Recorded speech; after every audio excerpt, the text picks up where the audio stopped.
WW está voltando no intervalo e acolhendo na roda agora Lourival Santana. Boa noite, Lourival. Boa noite. Agora Lourival, você está feliz, né?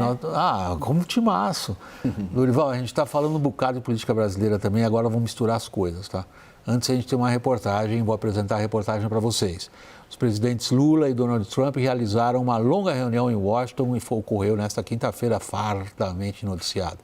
O encontro tratou especialmente, pelo que a gente sabe até aqui, sobre comércio, tarifas, terminou de forma positiva, segundo alguns envolvidos na conversa. A reportagem é de Mariana Giangiacomo. Lula e Trump conversaram no Salão Oval. Além dos presidentes, participaram do encontro os ministros Mauro Vieira, das Relações Exteriores, Wellington Lima e Silva, da Justiça e Segurança, Dario Durigan, da Fazenda, Alexandre Silveira, de Minas e Energia e Márcio Elias Rosa, da Indústria e Comércio. Do lado americano estavam o vice-presidente J.D. Vance, os secretários do Tesouro, Scott Bessent, do Comércio, Howard Lutnick, e o representante comercial dos Estados Unidos, Jameson Greer. A pedido de Lula, a imprensa não pôde acompanhar os momentos anteriores ao começo da reunião. A Casa Branca costuma permitir que jornalistas façam perguntas no Salão Oval antes do início oficial das tratativas, mas Lula preferiu evitar a situação. Depois da conversa, vieram os elogios. Em publicação nas redes sociais, o presidente americano disse que Lula era um presidente muito dinâmico e que representantes dos dois países vão conversar novamente para discutir elementos chaves das tratativas. Trump também deixou a porta aberta para novas reuniões com o brasileiro nos próximos meses. Já Lula reforçou a importância da relação entre os dois países. Eu saio muito satisfeito da reunião. Acho que foi uma reunião importante para o Brasil e importante para os Estados Unidos. Eu sempre acho que a fotografia vale muito. E vocês perceberam que o presidente Trump rindo é melhor do que ele de cara feia. E eu fiz questão de dizer para ele, ria. Um pouco, é importante, alivia a nossa alma se a gente rir um pouco. Trump e Lula conversaram sobre diversos assuntos, entre eles comércio, tarifas, minerais raros. Sobre o aspecto tarifário, os dois países concordaram em criar um grupo de trabalho para tentar resolver a questão em 30 dias, envolvendo ministros e secretários. No entanto, nenhum dos dois saiu da reunião com algo concreto em mãos. Lula afirmou que espera que um dos lados ceda nessa situação. Quem tiver errado vai ceder. Se a gente tiver que ceder, nós vamos ceder. Se você tiver que ceder, vocês vão ter que ceder. Sobre terras raras, outra indefinição. O brasileiro deixou espaço para um apoio dos americanos, especialmente para a extração dos materiais, mas deixou também o tópico em aberto para possíveis parcerias com outros países. O Planalto ainda propôs um trabalho conjunto no combate ao crime organizado, mas, de acordo com Lula, ele e Trump não discutiram a classificação de facções criminosas durante a reunião. Lourival, o que mais nós temos a assinalar nesse encontro, além dessa frase do Lula, que a gente pode gostar ou não gostar, mas é difícil discordar dela. A frase foi, a fotografia vale muito. Eu acho que é bem significativo o que aconteceu agora à noite, né? Porque como a gente teve muito pouca versão de Trump, né? A gente teve aquele post, mas agora à noite a gente teve o Trump foi uma repórter perguntou para ele como tinha sido a reunião com o Lula e ele disse que foi uma reunião muito boa, que eles querem aumentar o comércio com o Brasil, que o Brasil quer um alívio nas tarifas, quer dizer, isso está na cabeça do Trump, né? O que está na cabeça do Trump não é assim, o USTR está estudando mais tarifas para o Brasil. O Brasil, querem um alívio nas tarifas. Interessante, isso foi algo espontâneo que saiu da cabeça do Trump quando ele fez relembrou como foi a conversa, né? E aí depois ele disse, he's a good man, he's a smart guy, né? Ele é um bom homem.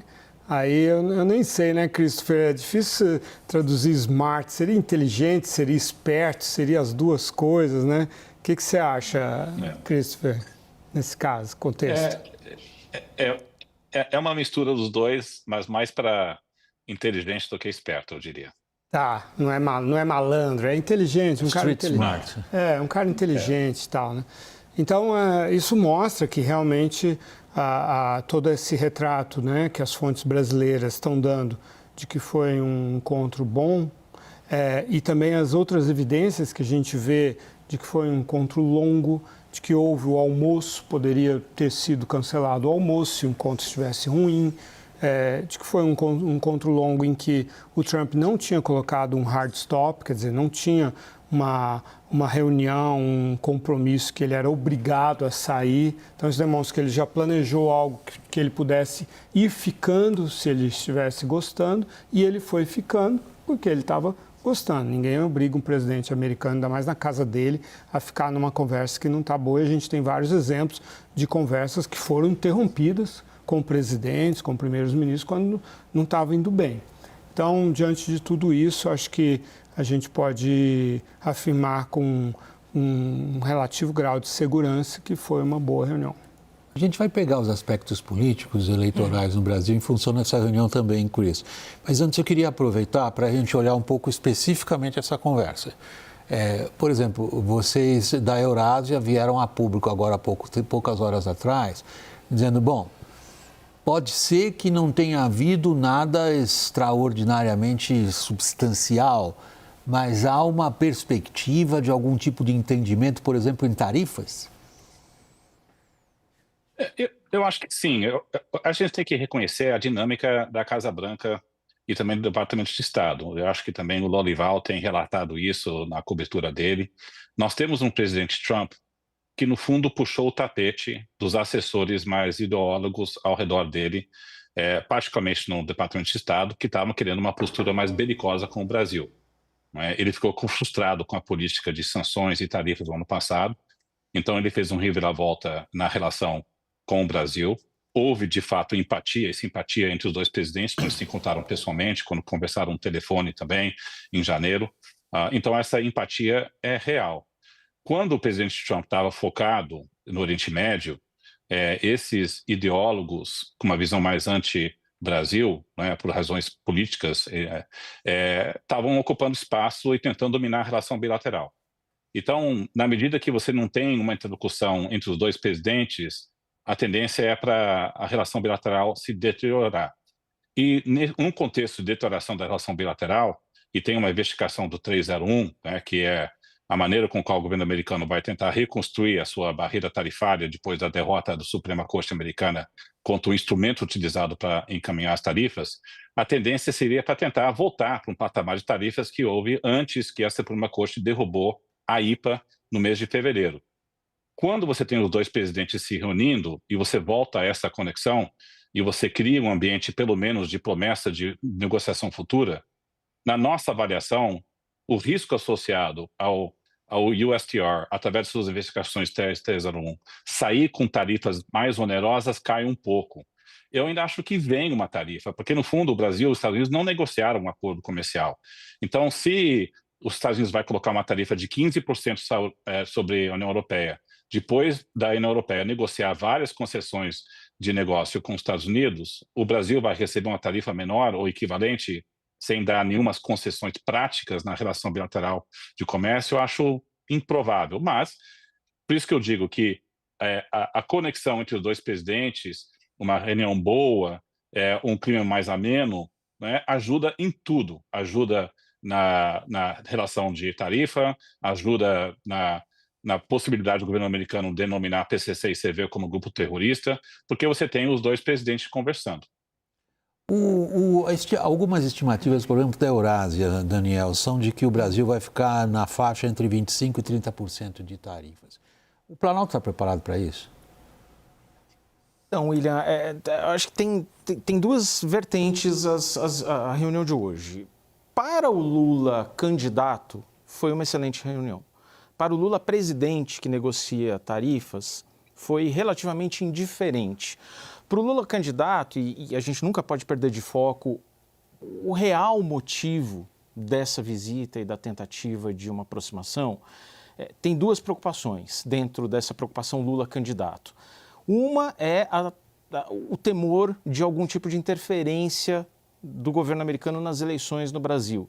interferência de não reconhecimento do resultado, de entrar, de certa forma, na campanha apoiando Flávio Bolsonaro. E você ter um canal bom de diálogo e uma amizade, reforçar a boa química ali com a Casa Branca, no fundo significa que Trump pode ficar tranquilo. Se Lula vencer, ele tem, se não exatamente um aliado, um cara de quem ele gosta aqui no Brasil. E outro ponto é para a campanha a história de que a fotografia vale muito. E vale porque permite ao Palácio do Planalto entrar na campanha para a reeleição dizendo, olha, aquela turma lá da direita só criou problemas, teve tarifa lá atrás, agora eles perturbam a relação, mas no fundo eles não têm acesso, eles não resolvem o problema. Quem resolve o problema sou eu, quem tem acesso sou eu. Eu sou um ator global, eu passo 3 horas na Casa Branca. Essa é a mensagem do Lula candidato. No caso do Lula presidente, além de uma perspectiva de vir alguma tarifa que muita gente está dizendo, olha, não vai ficar nos 10% que estão para todo mundo, que ainda existem, e não vão ser aqueles 50% do ano passado. Então, alguma coisa muito provavelmente no meio do caminho. Tem uma outra investigação da Seção 301 que abrange 56 países, inclusive a China, União Europeia e Japão. Se o Brasil pegar alguma coisa ali no meio do caminho, de certa forma está de bom tamanho. A questão é que essa conversa, acho que já é a 6ª, 7ª conversa entre Lula e Trump, entre contato pessoal e telefônico, me lembra muito, eu peço desculpas por citar de novo essa referência, mas a história de um prefeito no interior do Tocantins que veio conversar com um ministro uma vez e disse, eu quero ir para a Lua. E aí o ministro diz, olha, em vez de dizer não, ele diz, você volta para o interior do Tocantins e daqui a 30 dias volta aqui com a conversa e me diz se você quer ir para a Lua minguante, crescente, nova, cheia. E aí você vai ganhando tempo. Então, a conversa de Lula com Trump tem sido, se vocês repararem, é sempre assim. Daqui a 30 dias a gente conversa. Daqui a 30 dias os ministros se reúnem. E isso não tem surtido efeitos concretos para blindar o Brasil de mais tarifas. William, hoje eu falei com 3 setores, né, que estão envolvidos nessa que tem de alguma forma foram atingidos pelas tarifas e estabeleceram ali seus próprios canais de negociação e acompanhamento do que está acontecendo. A minha percepção é que eles têm exatamente essa avaliação que o Daniel traz, né? Falou, olha, faz 6 meses que a gente está esperando a próxima reunião e a próxima reunião começa tudo de novo. É como se a cada reunião é a marmota, né? É o mês da marmota, não é o dia da marmota, é o mês da marmota. A cada reunião, olha, a partir daqui a gente vai estabelecer grupos de trabalho e vai e tal. Então, a reunião de hoje até alimentou alguma esperança, mas ninguém tira o pé atrás, o pé de trás. A Câmara Brasileira, Brasil e Estados Unidos de Comércio, a Anshan, soltou uma nota logo depois do encontro. Eles fizeram uma pesquisa agora em abril, 86% dos setores e das empresas que participam do mercado com os Estados Unidos estão super preocupadas. Exatamente dessa ameaça, porque estão vendo que alguma coisa vai vir. Então, renova alguma esperança de que, quem sabe, pode amenizar, mas evitar não. E não conseguem enxergar uma mesa de negociação efetiva.